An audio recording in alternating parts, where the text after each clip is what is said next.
Se lancer sur LinkedIn, c'est comme se jeter à la mer. Mais quand on ne sait pas nager, il y a de fortes chances qu'on se noie. Dans cette vidéo, je vais vous montrer les 5 erreurs que les débutants commettent quand ils créent leur premier contenu sur LinkedIn. Peu importe votre objectif, quand vous venez sur LinkedIn, vous avez besoin d'être visible. Pour avoir un emploi, pour avoir des clients, vous avez besoin d'être visible pour que votre audience puisse vous retrouver. Pour ce faire, vous allez être amené à créer du contenu. Mais ce que j'ai fait comme constat, la plupart des débutants, ils font beaucoup d'erreurs. La première erreur qu'ils commettent quand ils créent leur premier contenu surtout, c'est d'écrire un texte long et touffu. Un texte long et touffu. Alors, la longueur n'est pas en réalité un problème en soi. Vous pouvez écrire un texte long, mais qui sera intéressant. Mais quand on associe à la longueur un texte touffu, là, ça pose vraiment un problème. Qu'est-ce que je mets dans un texte touffu? Vous écrivez en pause, vous ne laissez pas votre texte respirer, il n'y a pas d'espacement entre vos paragraphes, les phrases sont longues, plus de 15 mots. Parfois, dans certaines phrases, vous allez faire, on va y retrouver des phrases avec jusqu'à 3 virgules. C'est trop long. Et ça brime votre visibilité parce que un texte qui vous rendra visible doit être un test smart, facile à lire. Très vite, les gens pourront réagir sur votre contenu. Alors, que faire? Quand vous prenez votre test, il faut lui permettre de respirer. En faisant quoi? En mettant déjà des séparations entre vos différentes idées. Donc, quand vous abordez dans votre contenu, vous voulez quitter d'une idée à une autre, laissez au moins une ligne d'espacement. Ça permettra à votre test de respirer. L'autre astuce que je peux vous donner également, c'est de faire en sorte que chaque paragraphe soit en moyenne entre 3 ou 4 lignes au maximum. Comme ça, vous allez faciliter la lisibilité de votre texte et donc la compréhension et faciliter ensuite les interactions. À ce niveau-là, le contenu test, si vous avez envie d'en faire, vous pouvez partir sur du storytelling, mais toujours est-il que même si votre texte est long, veillez à ce qu'il soit intéressant et donc qu'il soit émotionnel. Plus il y a de l'émotion dans un texte, plus il sera ravir votre audience. On va partir sur la deuxième erreur. Alors, la deuxième erreur, comme je l'ai mentionné sur le tableau, c'est de vouloir mentionner la population chinoise. Quand les gens créent du contenu, parce qu'ils savent que attirer l'attention des gros créateurs de contenu les aideront à avoir de la visibilité, ils mentionnent des gens dans leur contenu. Ils taguent des gens dans leur contenu. Concrètement, ce n'est pas mauvais. Mais le problème, c'est que ici, beaucoup de viande gâte la sauce. Plus vous mentionnez des gens, plus ça tue la visibilité de votre contenu. Ce qui est recommandé, c'est de mentionner 3 à 5 personnes au maximum. Et mieux, il faut mentionner des personnes qui sont susceptibles de vous répondre. Et pour ça, pourquoi ne pas flatter un peu le l'ego de ces personnes-là? Il faudra alors les mentionner de façon stratégique. Les gens qui mentionnent jusqu'à 50 personnes dans leur contenu là, garde à vous. Le pasteur vous surveille.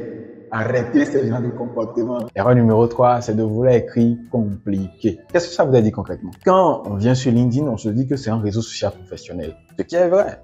Et donc, puisqu'on veut s'adresser à une audience professionnelle, il va falloir alors écrire de façon professionnelle. Écrire de façon professionnelle pour la plupart des gens, c'est de vouloir écrire des textes compliqués dans lesquels on va utiliser des mots techniques dans notre domaine. On va écrire des textes dans lesquels on est les seules personnes à comprendre ce qu'on écrit concrètement. Et ça, c'est une erreur à ne pas du tout commettre parce que ça limite non seulement la portée de votre contenu et par ricochet, ça empiète sur la visibilité de votre contenu. Qu'est-ce qu'il faut faire alors? Il faut écrire le plus simplement possible. Imaginez-vous, quand vous écrivez votre contenu, vous adressez à une personne physique en face de vous. Ça peut être votre ami, ça peut être votre conjoint, mais il est en face de vous et vous lui adressez votre contenu. Vous imaginez un peu, est-ce que cette personne a besoin d'un dictionnaire pour vous comprendre? Non. Raison pour laquelle, quand vous écrivez votre contenu, écrivez avec les mots du quotidien simplement. Plus les gens vous comprendront, mieux ils réagiront à vos contenus et plus vous aurez votre visibilité, ce que vous êtes en train de rechercher à travers votre contenu. Quand vous écrivez un texte sur LinkedIn, les 2 premières lignes comptent pour la visibilité de votre contenu. Ces 2 premières lignes correspondent à ce qu'on va appeler une accroche. Et ça, c'est l'une des erreurs que les gens commettent aussi quand ils débutent sur LinkedIn, c'est de ne pas écrire une accroche pour leur contenu. Et ça, c'est l'erreur numéro 4. Pas d'accroche. Pas d'accroche. Quand vous prenez un contenu, dans le fil d'actualité de LinkedIn, le premier élément que la personne,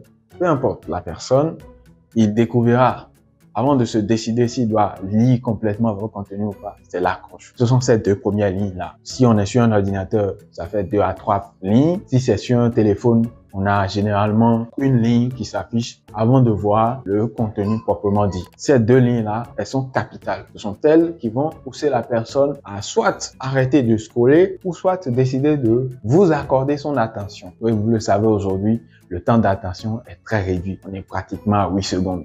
Donc, le gars, il n'a que 8 secondes. La personne n'a que 8 secondes pour décider s'il doit lire votre contenu ou pas. Donc, vous avez intérêt à faire mouche et donc écrire une bonne accroche. Je vois beaucoup de personnes quand ils débutent sur LinkedIn, ce qu'ils mettent souvent c'est bonjour cher réseau, ou bien certains vont mettre carrément bonjour. On a l'impression que c'est un email, ils sont en train de rédiger pour leur directeur ou bien pour leur responsable communication et tout. Non, sur LinkedIn, si vous utilisez ça aujourd'hui, à partir d'aujourd'hui, s'il vous plaît, arrêtez.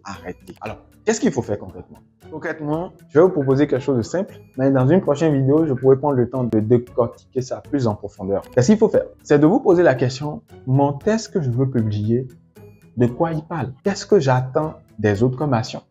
Je peux par exemple résumer mon test en une ou deux phrases et mon test démarrera à partir de ces deux phrases-là en question. Si je veux, je peux également aussi jouer sur les émotions et donc créer un effet de surprise en commençant mon test ou mon début par exemple par une question qui suscite de l'intérêt chez mon audience. En l'occurrence, je prends cette vidéo, si moi je dois faire la communication autour d'écrire un post LinkedIn, je peux par exemple commencer, voulez-vous être visible, plus visible sur LinkedIn? Quelqu'un qui a des problèmes de visibilité sur LinkedIn, c'est une question qui va l'interpeller. Voilà un peu une petite approche que vous pouvez utiliser pour pouvoir écrire de bonnes accroches. Après, dans une vidéo prochaine, je pourrai prendre le temps de vous donner quel type d'accroche, quelles sont les structures, etc.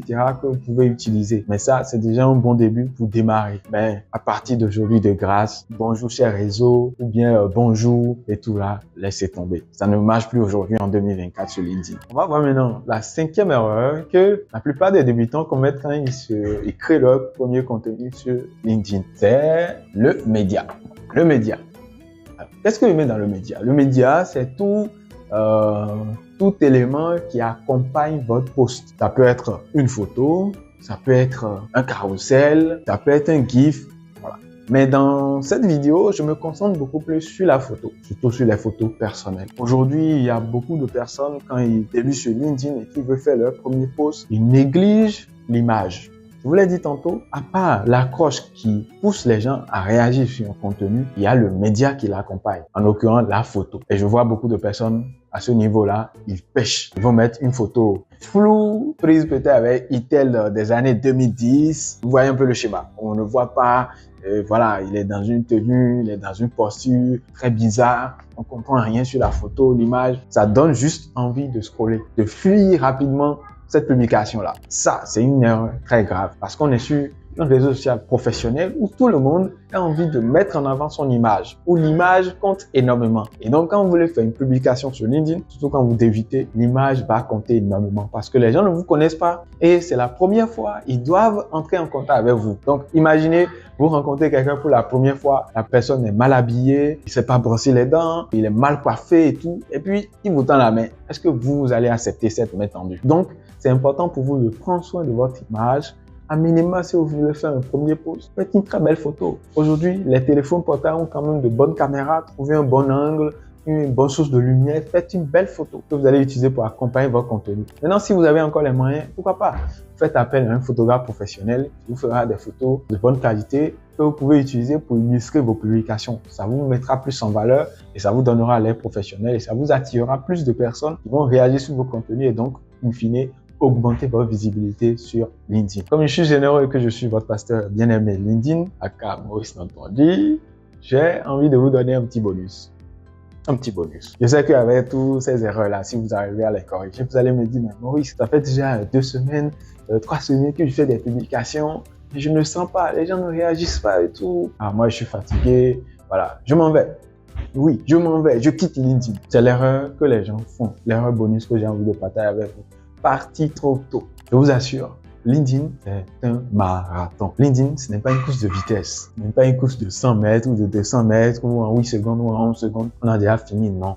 C'est un marathon. Et donc, quand vous venez vous lancer sur LinkedIn, il faut que vous preniez le temps de vous préparer, de préparer votre mindset et de vous dire que ce parcours que je démarre, cette entrée en matière que je démarre sur LinkedIn, que c'est parti pour, je sais pas, 6 mois minimum ou bien 1 an minimum avant de envisager peut-être de débrancher ou de partir. Voilà. Cette erreur-là, beaucoup de personnes commettent ça. Ils partent trop tôt. Ils pensent dans leur état d'esprit que parce qu'ils ont fait 2 ou 3 publications, ils auront les résultats en même temps, ils vont partir. Non. Chacun a son histoire avec LinkedIn. Il y a des gens, en 3 mois, ils ont déjà ce qu'ils veulent. Il y a d'autres, en 1 semaine, ils ont déjà ce qu'ils veulent. D'autres, en 2 mois, ils ont déjà ce qu'ils veulent. Ça va dépendre de toutes les actions que vous allez mettre en place. Il y a d'autres critères qui ne dépendent pas forcément de vous. La manière dont le réseau accueille votre arrivée, la manière dont l'algorithme aussi accueille vos contenus et tout ça, ça ne dépend pas forcément de vous. Et donc, c'est tous ces éléments-là qui vont déterminer votre succès sur LinkedIn. Et donc, il faut garder votre mal à patience et vous mettre dans une dynamique